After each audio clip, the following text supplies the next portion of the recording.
Pak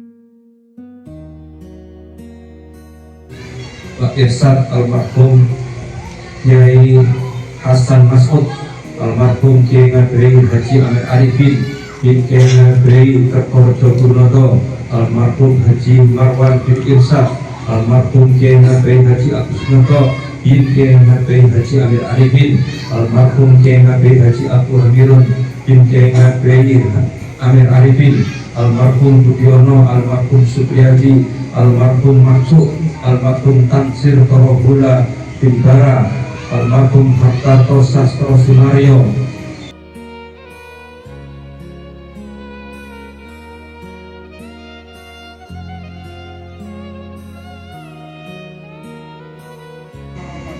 Ketika menghadap kepada Allah nanti di yaumul akhirat, seluruh amal kita itu gak nutut untuk diganti dengan al-jannah, surga gak nutut. Langsung mulai awal hari subuh sampai ketemu subuh lagi ibadah doa gak nutut, sehingga kita ini nanti akan bisa masuk ke dalam surga Allah semata-mata karena hadiah dan rahmatnya Allah. Karena yang kita minta tadi itu, Allahumma inna nas'aluka ya Allah, kami ini mohon kepadamu ridho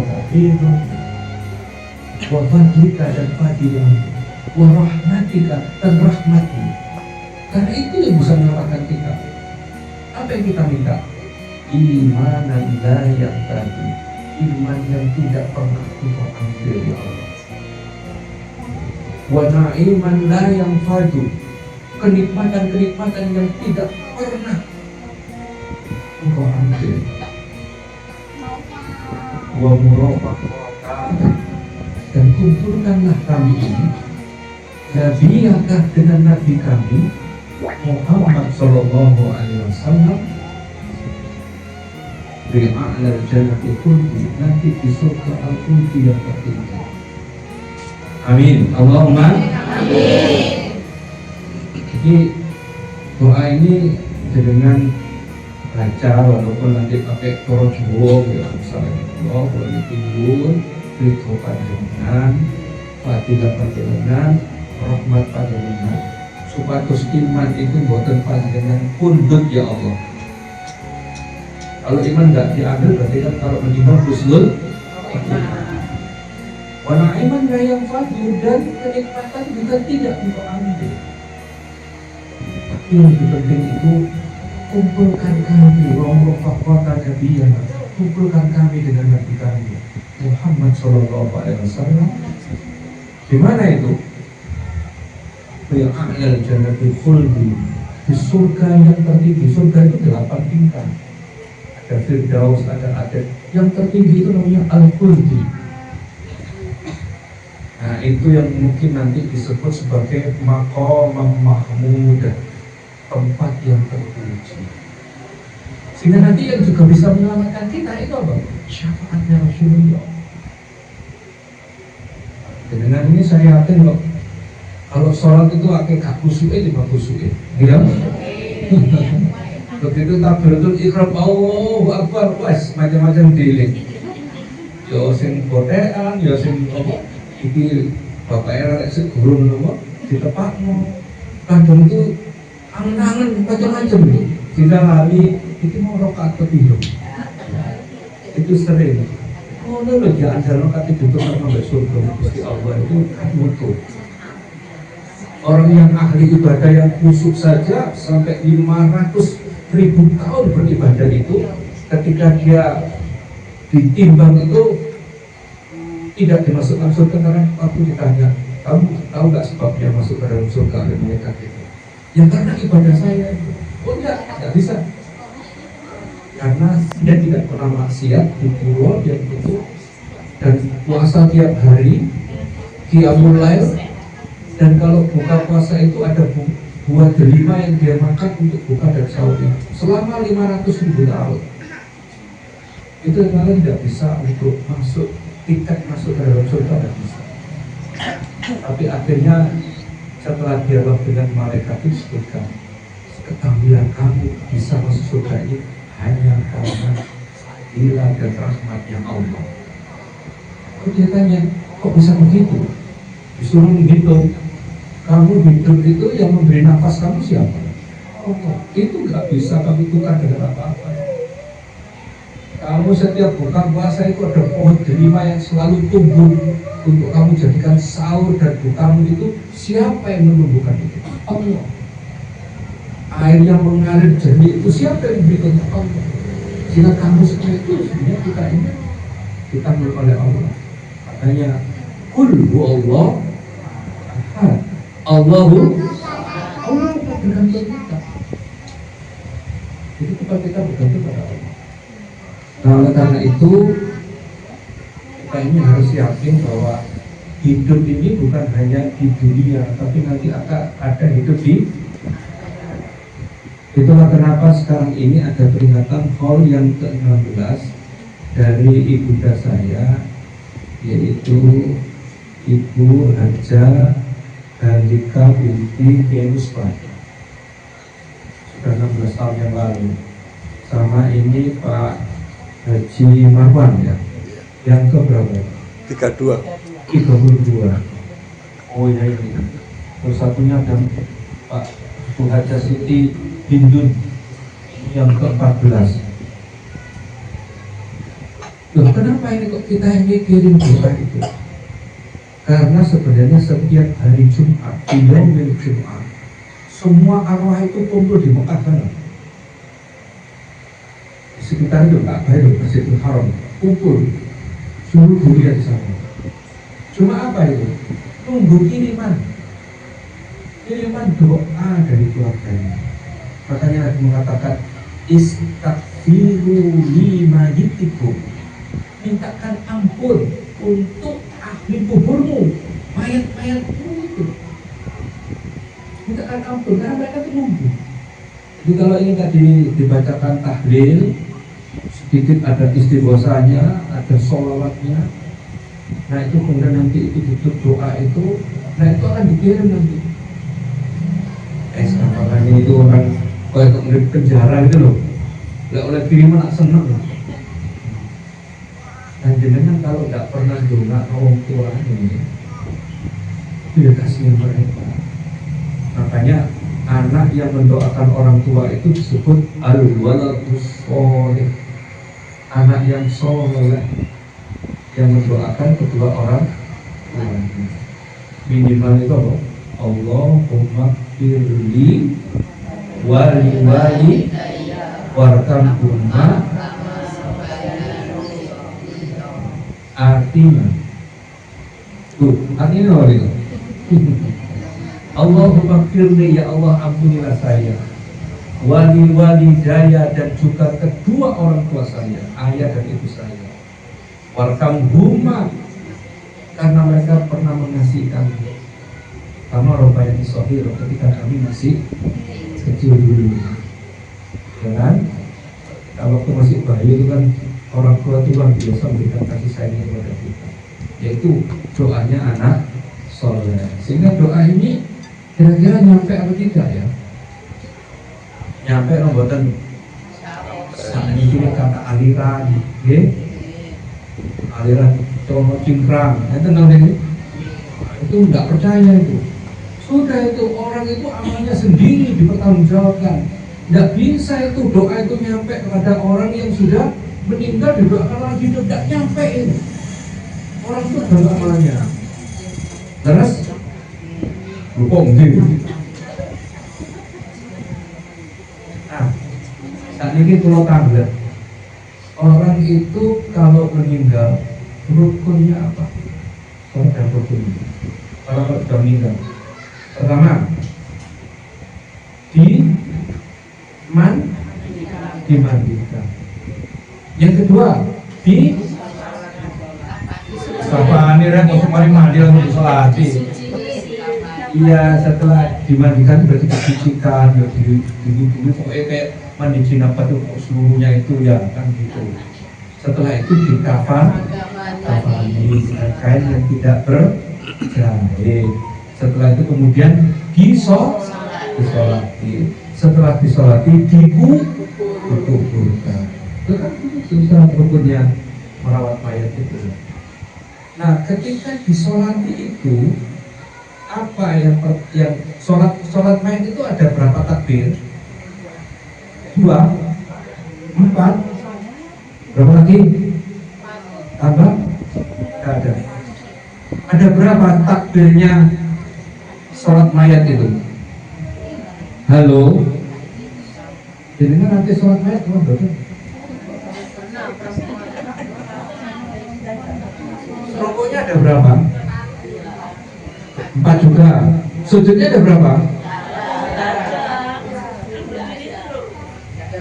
Sholat mayat itu tidak ada rukuk, tidak ada sujud, hanya takbir dan sedekap saja. 4 kali. Yang pertama takbir Allahu Akbar, baca surat Al-Fatihah. Takbir yang kedua Allahu Akbar, baca salawat Nabi. Takbir yang ketiga Allahu Akbar, baca doa untuk mayat. Takbir yang keempat Allahu Akbar, doa lagi untuk mayat. Itu hukumnya fardu kifayah, hukumnya wajib loh. Kalau nggak ada yang mensolati, dosa satu kaum. Makanya kalau sudah ada yang mensolati, berarti gugurlah dosanya satu kaum itu, namanya fardu kifayah. Dan ada fardu ain, ada fardu kifayah. Kalau Nabi mengajarkan sholat mayat itu disolati, berarti di situ didoa. Andai kata nggak nyampe kan nggak ada sholat itu. Gitu kan? Sama dengan kita sekarang ini. Kalau kita ingin mendoakan ahli kubur kita, insya Allah nyampe seperti orang sholat itu. Mendoakan. Begitu gitu? Ya Allahumma fir lahu wa tamhu wa abi wa tu'adu. Kalau laki Allahumma fir tamha wa tamha wa tu'man. Kalau perempuan itu cuma itu aja bedanya. Ya, insya Allah begitu, dan mudah-mudahan semua tahlil, istighosah, dan kemudian nanti diakhiri dengan doa untuk almarhumah ibunda saya, juga Ibu Hidun dan Pak Haji Marwan, mudah-mudahan diterima oleh Allah Subhanahu wa Ta'ala. Amin. Mendapatkan maghfirah dari Allah Subhanahu wa Ta'ala. Dan kita ini juga akan begitu. Jangan yakin bukan makin mati. Yakin nih? Yakin bukan setelah mati di depan lagi. Yakin? Saya setuju. Buktinya yang ada buktinya. WA aja. Hah? Iya, kalau mati kok obat menjadi ya, Allah juga mendialogkan begitu. Bagaimana kotak turuna billahi, bagaimana kamu bisa mencari Allah ya. Padahal kamu dulu itu mati lalu hidup, mati lagi, hidup lagi, dan kepada Allah akan kamu kembali. Nah ini dulu, kan ini sekarang Dzulhijjah ya. Dzulhijjah berarti memperingati Nabi Sinten Bu, Nabi Ibrahim alaihissalam, Nabi Ismail alaihissalam. Haji yang sekarang sudah mulai pulang-pulang ini, itu juga tradisinya Nabi Ibrahim dan Ismail. Kurban itu juga tradisinya Nabi Ibrahim. Maka dikatakan supaya Nabi Muhammad mengikuti milatan Ibrahim kanifan, mengikuti milahnya, agamanya Nabi Ibrahim yang hanif, yang lurus. Tapi Nabi Ibrahim itu pernah diberitahu nanti itu Allah itu akan membangkitkan orang-orang yang sudah ratusan tahun mati itu, termasuk onta-onta itu semua akan dihidupkan kembali. Nah itu tuh Nabi Ibrahim itu sempat tanya ini, Mosok yo sudah jadi tulang belulang kok bisa dihidupkan kembali. Ini nanti Nabi Ibrahim tanya begini. Nanti dengan langsung buka surat Al-Baqarah ayat 260. Apa itu kata? Wa iqala Ibrahim, telah bertanya Ibrahim, Robbi Tuhanku, arini kaifa tuhyil mauta. Dosmu diskusi Allah, dengan kok bisa menghidupkan tulang belulang yang sudah mati itu, nanti akan dibangkitkan lagi di yaumul mahsyar. Itu bagaimana itu? Allah kemudian menjawab, awalam tu'min, Ibrahim, kamu masih belum yakin kalau ada nanti hari kebangkitan itu semua akan dihidupkan kembali. Tapi apa? Qala, Nabi Ibrahim itu menjawab, bala walakina la yatma'inal qalb. Saya ini hanya untuk meyakinkan hati saya ini, ya Allah, apakah benar yang sekarang di makam tembok itu, itu kan mulai sebelum zaman Belanda kan sudah ada itu makam itu. Ketika tahun 45 itu kan banyak orang di makam di situ ya, dulu waktu perang 10 November itu dimakamkan di situ banyak. Dan itu sudah puluhan tahun. Ya mungkin nanti akan bisa sampai ratusan tahun. Yang sekarang kalau ada orang menggali kemudian ketemu di situ ada tulang-tulangnya itu bukan hasil biar gitu. Itu berarti numpuki mayat yang dulu di makam tembok. Itu berarti nanti itu yang sudah tulang-tulang yang bercerai-berai itu pun atau mungkin dibakar jadi debu itu akan bisa dibangkitkan kembali. Maka kemudian dikatakan, kamu masih belum yakin? Walakina yatma'inul qalb, artinya hanya untuk meyakinkan. Lalu Allah meyakinkan Nabi Ibrahim dengan caranya begini. Coba perhatikan ayat ini. Allah lalu kemudian berfirman, Fakut arba'atul minat tayr. Ibrahim, ambillah 4 ekor burung merpati. 1 merpati putih, bulunya putih maksudnya. 2 abu-abu. Enten membuatkan. Enten ini merpati abu-abu ini. Yang ketiga merpati hitam. Yang keempat merpati coklat. Setelah itu kemudian fasurhuna ilaika, lalu kamu sembelih dengan menyebut asmaku ke-4 ekor merpati itu serta adun jadi satu.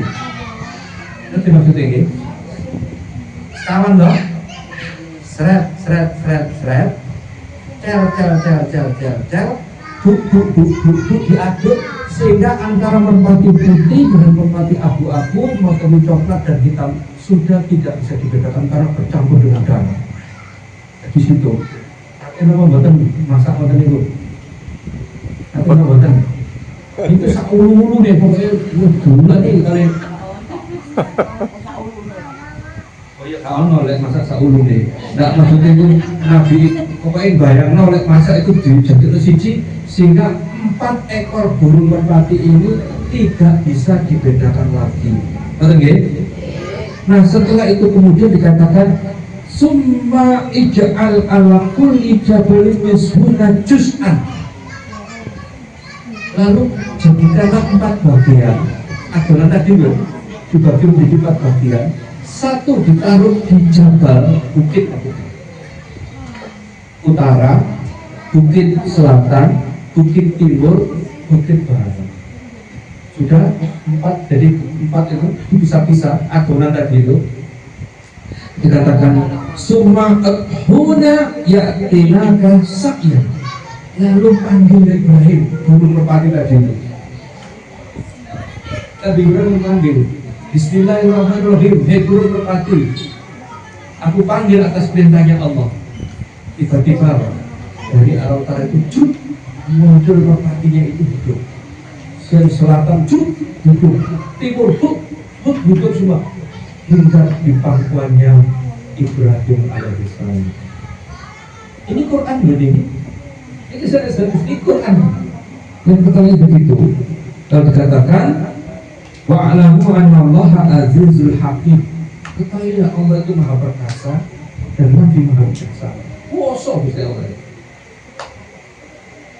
Makanya Nabi Ibrahim itu akhirnya yakin, dia lalu menjatuhkan inni wajjahtu wajhiya lillati fataras samawati wal arda hanifan musliman wa ma kana minal musyrikin. Itu Nabi Ibrahim itu. Jadi dengan ini kudu yakin nanti itu ada alam barzakh. Jadi sebelum alam barzakh masuk dulu ke alam kubur, alam barzakh, alam ba'ats, penantian. Penantian itu sampai ribuan tahun. Sampai nanti yaumus sa'ah. Yaumus sa'ah itu hari kiamat. Baru di situ nanti ada namanya yaumul mahsyar. Yaumul mahsyar itu semua dibangkitkan seperti kalau orang haji, mereka mabit di Muzdalifah. Jadi nanti kalau dengan ibadah haji nanti akan mabit di Muzdalifah, itu kalau di padang mahsyar semuanya hanya pakai baju ihram, jutaan 4 juta orang itu di lapangannya Muzdalifah malam hari semuanya bermalam di situ. Ya Allah. Makanya orang kalau paham tentang itu, ketika di Muzdalifah dia itu akan menangis karena nanti di yaumul mahsyar seperti itu. Dan nanti itu matahari itu hanya sejengkal begini, panasnya luar biasa, sehingga namanya peluh atau keringat itu sebesar-besar jagung, saking panasnya. Sehingga nanti tinggal kita mencari di mana para nabi. Orang-orang Yahudi akan mengikuti Nabi Musa, lalu kemudian nanti orang-orang Kristen akan mengikuti Nabi Isa, kemudian orang-orang Israel itu juga akan mengikuti Nabi Yakub. Pokoknya itu begitu. Nah, kita umat Islam akan mengikuti kanjeng Nabi Muhammad Sallallahu Alaihi Wasallam. Kalau kita sudah tahu Nabi membawa bendera, nanti semuanya dalam keadaan telanjang, kita semuanya telanjang, tapi tidak punya rasa malu, silang. Hanya para nabi pakai pakaian ihram, kecuali Nabi Muhammad selain pakai ihram pakai jubah berwarna hijau. Sehingga kita akan lihat nanti bahwa bendera kita ke sana. Kalau sudah dekat dengan kanjeng Nabi, panasnya hilang.